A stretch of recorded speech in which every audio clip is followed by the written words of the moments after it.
స్వచ్ఛతా పక్వాడాపై ప్రత్యేక కార్యక్రమం ఇప్పుడు వింటారు.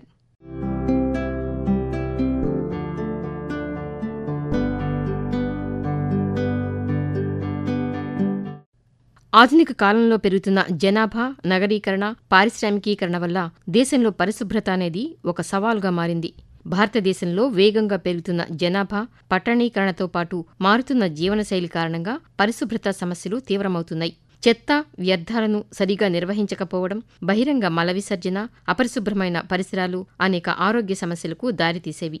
ఈ పరిస్థితిని మార్చి ప్రజల్లో పరిశుభ్రతపై అవగాహన పెంపొందించాలనే లక్ష్యంతో ప్రజలంతా పరిశుభ్రత పరిరక్షణను బాధ్యతగా భావించి పరిశుభ్రత ప్రాముఖ్యత గురించి మరింత అవగాహన కల్పించి స్వచ్ఛతను కాపాడడంలో ప్రతి ఒక్కరూ బాధ్యత వహించేలా ప్రోత్సహించేలా మహాత్మాగాంధీ 150వ జయంతి నాటికి పరిశుభ్ర భారతాన్ని ఆవిష్కరించాలనే లక్ష్యంతో ప్రధానమంత్రి నరేంద్ర మోదీ 2014 అక్టోబర్ 2వ తేదీన స్వచ్ఛ భారత్ మిషన్ను ప్రారంభించారు. మహాత్మాగాంధీ కలలుగన్న పరిశుభ్ర స్వచ్ఛ భారత్ సాకారం దిశగా ప్రధానమంత్రి నరేంద్ర మోదీ నాయకత్వంలో దేశం ముందుకు సాగుతోంది. మహాత్మాగాంధీ ఆదర్శాలతో ప్రజల శ్రమదానం ద్వారా దేశంలోని ప్రతి ప్రాంతంలో స్వచ్ఛతా కార్యక్రమాలను నిర్వహిస్తూ గాంధీజీ పునాది వేసిన స్వచ్ఛతా సందేశానికి అనుగుణంగా ప్రతి ఒక్కరూ పరిసరాల పరిశుభ్రతలో పాల్గొనాలని ప్రధానమంత్రి పిలుపునిస్తూ देश समाज व्यक्ति के बदलने से भी पहले सोच का बदलना आवश्यक होता है। स्वच्छता को लेकर बदली हुई सोच का परिणाम है देश के शहरों में स्वच्छता को लेकर एक कंपटीशन की भावना जागी। लोग अपने शहर को स्वच्छता के मामले में ऊपर रखने के लिए अविरत प्रयास कर रहे हैं। रैंकिंग को तय करने के लिए लोगों की भागीदारी निरंतर बढ़ रही है। स्वच्छ भारत अभियान को आप सभी ने 125 करोड़ देशवासियों ने हाथों हाथ लिया। పరిసరాల పరిశుభ్రతను కాపాడుకోవడమే కాకుండా స్వచ్ఛతను జీవన విధానంలో మార్చుకోవడమే స్వచ్ఛ భారత్ ముఖ్య ఉద్దేశం. గాంధీజీ కలలుగన్న స్వచ్ఛ భారతానికి దోహదం చేస్తూ వ్యర్థాల నిర్వహణ ద్వారా విద్యుదుత్పత్తి చేపట్టడం వంటి అనేక కొత్త కార్యక్రమాలు పరిశుభ్రతలో స్వావలంబనపై సరికొత్త అధ్యాయం రాస్తున్నాయి. పేదల గౌరవప్రదమైన జీవితానికి దర్పణంగా మారిన స్వచ్ఛ భారత్ కార్యక్రమం ఓ మార్గదర్శిగా నవభారతం నిర్మాణానికి నాంది పలికింది. ఈ మహత్తర కార్యక్రమంలో భాగంగా ప్రభుత్వంలోని ప్రతి శాఖను, ప్రతి పౌరుడిని భాగస్వాములను చేయడానికి నిర్వహించే కార్యక్రమమే స్వచ్ఛతా పక్వాడా, స్వచ్ఛతా పక్షోత్సవాలు. సాధారణంగా ప్రభుత్వ పథకాలంటే కేవలం ఒక శాఖకే పరిమితమవుతాయి. కానీ పరిశుభ్రత అనేది అందరి బాధ్యత కావాలని ఏటా ఒక క్యాలెండర్ ప్రకారం దేశంలోని అన్ని మంత్రిత్వ శాఖలు 15 రోజుల పాటు, ఒక పక్షం రోజుల పాటు ఈ ఉత్సవాలను నిర్వహిస్తాయి. స్వచ్ఛ భారత్లో భాగంగా నిర్వహించే ఈ కార్యక్రమం ఈ నెల 16న ప్రారంభమై 31 వరకు కొనసాగుతుంది. ఈ పక్షోత్సవాలు కేవలం చీపురు పట్టి రోడ్లు ఊడ్చడమే కాదు, దీని వెనుక ఒక దృక్పథం ఉంది. స్వచ్ఛతా పక్వాడా కేవలం వీధులు శుభ్రం చేయడానికే పరిమితం కాలేదు. ఇది ప్రభుత్వ పనితీరులో విప్లవాత్మక మార్పులు తెచ్చింది. ప్రతి మంత్రిత్వ శాఖలో ఉన్నతాధికారి నుండి కింది స్థాయి ఉద్యోగి వరకు స్వచ్ఛత ప్రతిజ్ఞ చేయడంతో ఇది మొదలవుతుంది. కార్యక్రమాల్లో పేరుకుపోయిన పాత ఫైళ్లను తొలగించడం, పనికిరాని ఇనుప సామగ్రిని వేలం వేయడం వంటివి వ్యర్థాల నిర్వహణ చేస్తారు. రైల్వే శాఖ తన పక్షోత్సవాల్లో స్వచ్ఛ రైలు, స్వచ్ఛ భారత్ పేరుతో ప్లాట్ఫామ్లు, రైలు బోగీలను శుభ్రం చేస్తుంది. విద్యాశాఖ పాఠశాలల్లో స్వచ్ఛతా పక్వాడా నిర్వహించి పిల్లలకు చేతులు కడుక్కోవడం, పరిసరాల పరిశుభ్రతపై అవగాహన కల్పిస్తుంది. గణాంకాల ప్రకారం ఈ కార్యక్రమం ద్వారా లక్షలాది ప్రభుత్వ కార్యాలయాలు ప్లాస్టిక్ రహితంగా మారాయి. వ్యర్థాల నుంచి సంపద, వేస్ట్ టు వెల్త్ అనే అంశంతో పనికిరాని వస్తువుల విక్రయం ద్వారా ప్రభుత్వాలకు ఆదాయం సమకూరింది. గ్రామీణ ప్రాంతాల్లో వ్యక్తిగత శౌచాలయాల వినియోగంపై అవగాహన పెరిగి బహిరంగ మల విసర్జన రహిత దిశగా దేశం అడుగులు వేసింది. కాగితం వాడకాన్ని తగ్గించి ఈ-ఆఫీస్ విధానాన్ని ప్రోత్సహించడం ద్వారా పర్యావరణ పరిరక్షణకు ఈ పక్షోత్సవాలు పునాది వేశాయి. ఏకవినియోగ ప్లాస్టిక్ వల్ల కలిగే నష్టాలను వివరిస్తూ జనపనార, గుడ్డ సంచుల వాడకంపై అవగాహన కల్పిస్తున్నారు. భారత ప్రభుత్వం ప్రతిష్టాత్మకంగా చేపట్టిన స్వచ్ఛ భారత్ మిషన్లో ఆంధ్రప్రదేశ్ రాష్ట్రం తన వంతు పాత్రను పోషిస్తోంది. ఇందులో భాగంగా ప్రతి ఏటా నిర్వహించే స్వచ్ఛతా పక్వాడా రాష్ట్రంలో ఒక సామాజిక ఉద్యమంగా సాగుతోంది. ఆంధ్రప్రదేశ్ను వ్యర్థరహిత రాష్ట్రంగా మార్చాలనే లక్ష్యంతో రాష్ట్ర ప్రభుత్వం ఈ పక్షోత్సవాలను నిర్వహిస్తోంది. ఆంధ్రప్రదేశ్లో స్వచ్ఛతా పక్వాడా కేవలం ప్రభుత్వ కార్యాలయాలకే పరిమితం కాకుండా పంచాయతీరాజ్, పురపాలక శాఖల సమన్వయంతో గ్రామస్థాయి వరకు విస్తరించింది. మన ఊరు, మన పరిశుభ్రత అనే నినాదంతో ఈ కార్యక్రమాలు జరుగుతున్నాయి. రాష్ట్రాన్ని పరిశుభ్రంగా, ఆరోగ్యవంతంగా తీర్చిదిద్దాలనే లక్ష్యంతో రూపొందించిన కార్యక్రమమే స్వచ్ఛ ఆంధ్రప్రదేశ్. గాంధీజీ కన్న కలల సాకారానికి, ప్రజల జీవన ప్రమాణాలను మెరుగుపరచడానికి ప్రభుత్వం ఈ కార్యక్రమాన్ని అమలు చేస్తోంది. కేంద్ర ప్రభుత్వం ప్రారంభించిన స్వచ్ఛ భారత్ మిషన్కు అనుగుణంగా ఆంధ్రప్రదేశ్ రాష్ట్రం స్వచ్ఛాంధ్ర కార్పొరేషన్ను ఏర్పాటు చేసింది. రాష్ట్రంలోని గ్రామాలు, పట్టణాలు మరియు నగరాలను చెత్తరహితంగా, గార్బేజ్ ఫ్రీగా మార్చడం, ప్రజారోగ్యాన్ని కాపాడడం, పర్యావరణ సంరక్షణే ప్రధాన లక్ష్యంగా స్వచ్ఛాంధ్ర కార్పొరేషన్ పనిచేస్తోంది. పారిశుధ్యాన్ని ఒక ప్రజా ఉద్యమంగా మార్చే లక్ష్యంతో ప్రతి నెల 3వ శనివారం రాష్ట్ర ప్రభుత్వం స్వర్ణాంధ్ర, స్వచ్ఛాంధ్ర పేరుతో ప్రత్యేక పరిశుభ్రత కార్యక్రమాలను నిర్వహిస్తోంది.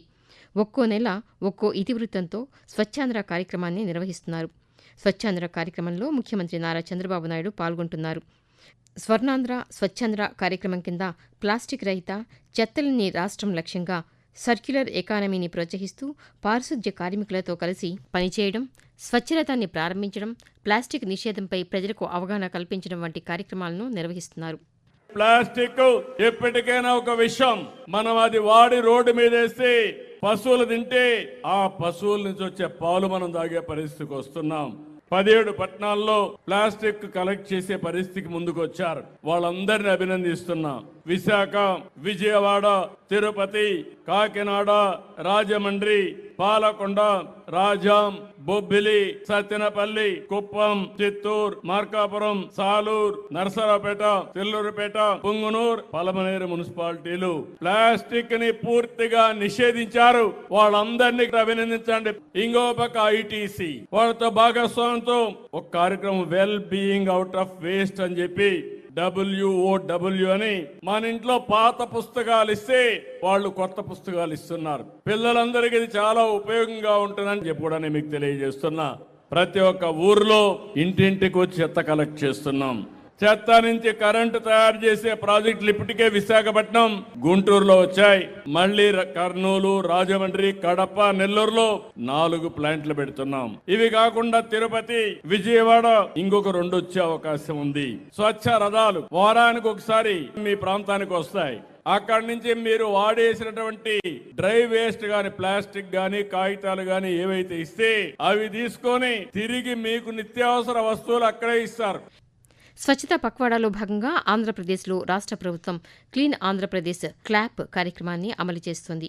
ఈ పక్షోత్సవాల్లో భాగంగా ఇంటింటికి వెళ్లి చెత్తను సేకరించడం, తడి, పొడి చెత్తను వేరు చేయడంపై ప్రజల్లో అవగాహన కల్పిస్తున్నారు. వ్యర్థాల సేకరణకు ఉపయోగపడేలా తడి చెత్త, ఆకుపచ్చ డబ్బా, పొడి చెత్త, నీలం డబ్బా అనే సూత్రాన్ని ప్రతి ఇంటికి చేరవేయడంలో ఈ పక్షోత్సవాలు దోహదం చేశాయి. రాష్ట్రంలోని పట్టణ, గ్రామీణ ప్రాంతాల్లో ప్రభుత్వ అధికారులు, ఉద్యోగులు, ప్రజలు పారిశుధ్య పనులు, శ్రమదాన కార్యక్రమాలను చేపడుతున్నారు. స్వచ్ఛతా పక్షోత్సవాలపై విజయవాడ నగరపాలక సంస్థ అధికారి వెంకట సుబ్బారావు మాట్లాడుతూ, సేంద్రియ వ్యర్థాలు మన విజయవాడ నగరపాలక సంస్థలో దాదాపు ఒక 650 టన్నులు వస్తాయి. 650 టన్నుల్లో 350 టన్నులు సింహభాగం సేంద్రియ వ్యర్థాలు వస్తాయి. దాన్ని 350 టన్నుల నుంచి మనం 100 టన్నులు ఎరువు తయారు చేయొచ్చు, సేంద్రియ ఎరువులు. సో అది వర్మీ కంపోస్ట్ ప్రక్రియ ద్వారా, నాడప్ కంపోస్ట్ ద్వారా ముందు మనం కంపోస్ట్ తయారు చేసి ఆ కంపోస్ట్ నుంచి వర్మీ కంపోస్ట్ తయారు చేయడం అనేది ఈ ప్రక్రియలో ప్రధాన అంశాలు. ప్రతి ఇంట్లో వచ్చే వ్యర్థాలను కూడా మనం ఇంట్లోనే సేంద్రియ ఎరువుగా తయారు చేసే ప్రక్రియ, అది జీరో వేస్ట్ హోమ్ ప్రక్రియ అనేది మనం ప్రమోట్ చేయడం జరుగుతోంది. గ్రామ స్వచ్ఛత కోసం గ్రామీణ ప్రాంతాల్లో పారిశుధ్యంపై ప్రత్యేక దృష్టి సారించి డ్రైనేజీల పూడికతీత, వీధుల శుభ్రం, బ్లీచింగ్ చల్లడం వంటి పనులు నిర్వహిస్తున్నారు. ప్రతి గ్రామంలోనూ వ్యర్థాల నుండి సంపద సృష్టించే కేంద్రాలను సందర్శించి ఎరువుల తయారీని ప్రోత్సహిస్తున్నారు. అలాగే రాష్ట్ర వ్యాప్తంగా ఉన్న పాఠశాలల్లో, కళాశాలల్లో విద్యార్థుల కోసం స్వచ్ఛతా ప్రతిజ్ఞ నిర్వహిస్తారు. అలాగే పాఠశాల విద్యార్థుల్లో వ్యక్తిగత పరిశుభ్రత, ఆరోగ్యం, ఆత్మవిశ్వాసం పెంచడానికి ముస్తాబు కార్యక్రమాన్ని రాష్ట్ర ప్రభుత్వం నిర్వహిస్తోంది. విద్యార్థులకు వ్యక్తిగత పరిశుభ్రత, చేతులు కడుక్కోవడం వల్ల కలిగే ప్రయోజనాలపై అవగాహన కల్పిస్తారు. విద్యాసంస్థల ఆవరణలో మొక్కలు నాటే కార్యక్రమాన్ని నిర్వహిస్తున్నారు. విద్యార్థులకు వ్యర్థాల నిర్వహణపై అవగాహన కల్పిస్తున్నారు. ఈ అంశంపై విజయవాడలోని మేరీ స్టెల్లా కళాశాల అధ్యాపకులు లక్ష్మణస్వామి మాట్లాడుతూ, పిల్లలకి సేలబుల్ ప్రోడక్ట్స్ కూడా తయారు చేసి బయట నర్సరీస్ తీసుకొని వీళ్ళకి స్టైఫండ్గా కూడా మేము ఇవ్వడం జరుగుతూ ఉంటుంది. రైతులకి అదర్ కాలేజెస్, ఇన్స్టిట్యూషన్స్ కూడా మేము ఇది ఒక బెస్ట్ ప్రాక్టీస్ కింద solid waste management in institutions, universities, farmers కూడా ఈ వేస్ట్ మేనేజ్మెంట్ సిస్టమ్స్ కూడా ట్రైన్ చేయడం జరుగుతుంది. మా స్టూడెంట్స్కి ఇది ఒక ఎంటర్‌ప్రెన్యూర్ ప్రోగ్రామ్గా కూడా హ్యాండ్స్ ట్రైనింగ్ ప్రోగ్రామ్స్ కింద ఈ vermi compost, organic manure production ఈ 2 యూనిట్లను మేము వాళ్ళకి ట్రైన్ చేయడం జరుగుతుంది. రాష్ట్రానికి సుదీర్ఘ తీర ప్రాంతం ఉంది. విశాఖపట్నం, కాకినాడ, మచిలీపట్నం వంటి నగరాల్లో స్వచ్ఛతా పక్వాడా సందర్భంగా సముద్ర తీరాల్లో పేరుకుపోయిన ప్లాస్టిక్ వ్యర్థాలను తొలగించే కార్యక్రమాలను స్వచ్ఛంద సంస్థల సహకారంతో ప్రభుత్వం నిర్వహిస్తోంది. అలాగే తిరుమల, అన్నవరం, శ్రీశైలం వంటి పుణ్యక్షేత్రాలను ప్లాస్టిక్ రహిత ప్రదేశాలుగా మార్చడంలో ఈ పక్షోత్సవాలు కీలక పాత్ర పోషిస్తున్నాయి. ఈ కార్యక్రమాల్లో మంత్రులు, కలెక్టర్లు, ప్రజాప్రతినిధులు స్వయంగా వీధుల్లోకి వచ్చి ప్రజలతో కలిసి శ్రమదానంలో పాల్గొనడం ద్వారా ప్రజల్లో స్ఫూర్తిని నింపుతున్నారు. ఎలక్ట్రానిక్ వ్యర్థాల నిర్వహణపై చిత్తూరు కలెక్టర్ సుమిత్ కుమార్ మాట్లాడుతూ, electronic goods, battery, old mobile phone recycling చేస్తే ఎన్వైరన్మెంట్ పొల్యూషన్ తగ్గుతుంది. ప్రతి పంచాయతీలో కూడా జరుగుతుంది. ఈ వేస్ట్ ఏమేమి జనరేట్ అవుతుంది, ఆ ఈ వేస్ట్ నుంచి మన ఎన్వైరన్మెంట్ కి ఏమేమి హాని ఉంది, అక్కడ సిటిజన్స్ కి అవేర్నెస్ ఉండాలి. పొల్యూషన్ కూడా తగ్గాలి. సో ఈ సందర్భంగా ప్రతి యుఎల్బిలో ప్రతి ఒక్క సెక్రటేరియట్ వార్డ్ లో ఒక కియోస్క్ ఎస్టాబ్లిష్ చేయడం జరుగుతుంది. ఈ కియోస్క్ లో ఎవరైనా బేసిక్లీ రావచ్చు, వాళ్ళు ఈ వేస్ట్ ఈ కియోస్క్ లో జమ చేసుకోవచ్చు. తర్వాత ఒక ప్రైవేట్ వెండర్ అప్రోచ్ తీసుకుని ఆ ప్రైవేట్ వెండర్ కి ఇది అమ్మడం జరుగుతుంది. ఒక ట్రాన్స్పరెంట్ ప్రాసెస్. నేను సిటిజన్స్ కూడా ఒక రిక్వెస్ట్ చేస్తున్నాను, మీరు ఈ వేస్ట్ పంచాయత్ కి మున్సిపాలిటీకి హ్యాండ్ ఓవర్ చేయాలి. సో దట్ మనం రీసైక్లింగ్ చేయాలి. పరిశుభ్రత అనేది నేడు పదం కాదు, అదొక జీవనశైలి. భారతదేశాన్ని పరిశుభ్రంగా రూపుదిద్దాలంటూ పిలుపునిచ్చిన ప్రధానమంత్రి నరేంద్ర మోదీ దృఢ సంకల్పాన్ని ఈ మాటలు ప్రతిధ్వనిస్తున్నాయి. దేశంలో ఓ కొత్త ప్రజా సంకల్పానికి నాంది పలికి ప్రజా ఉద్యమంగా మారి ముందడుగు వేసింది. పరిశుభ్రమైన పరిసరాలు ఆరోగ్యాన్ని మెరుగుపరుస్తాయి, వ్యాధులను నివారిస్తాయి, సమాజ సంక్షేమానికి దోహదపడతాయి. దేశాన్ని పరిశుభ్రంగా తీర్చిదిద్దే పని ప్రభుత్వాన్ని మాత్రమే కాదని, అది ప్రతి ఒక్కరి విధి, బాధ్యత అనే సందేశం స్పష్టమవుతోంది. స్వచ్ఛతా పక్వాడా అనేది కేవలం 15 రోజుల పండుగ కాదు, అది ఒక అలవాటుగా మారాలి. ప్రజలు ఐక్యంగా ఏదైనా కార్యాచరణ చేపట్టినప్పుడు చిన్నపాటి పరిశుభ్రత చర్యలు కూడా శాశ్వత మార్పును తీసుకువస్తాయనడంలో ఎటువంటి సందేహం లేదు. అత్యంత పరిశుభ్రమైన దేశంగా రూపొందితే అది భారతీయులందరికీ గర్వకారణమే. స్వచ్ఛత అనేది కేవలం ఒక కార్యక్రమం కాదు, జీవన విధానంగా మారాలి. పరిశుభ్రమైన పరిసరాలు మన ఆరోగ్యానికి, సమాజ అభివృద్ధికి మౌలిక ఆధారం. ఈ భావనను ప్రజల్లో బలంగా నాటేందుకు కేంద్ర ప్రభుత్వం ప్రారంభించిన ముఖ్యమైన కార్యక్రమమే స్వచ్ఛతా పక్వాడా. ప్రతి సంవత్సరం ప్రత్యేక కాలంలో నిర్వహించే ఈ పక్షం ద్వారా పరిశుభ్రత ప్రాముఖ్యతను ప్రజలకు తెలియజేయడం, బాధ్యతాయుతమైన పౌరులుగా మారేందుకు ప్రేరేపించడం ప్రధాన లక్ష్యం. స్వచ్ఛతా పక్వాడా శుభ్రమైన భారత దిశగా ఒక అడుగు ముందుకు వేయడానికి అవకాశం కల్పిస్తుంది.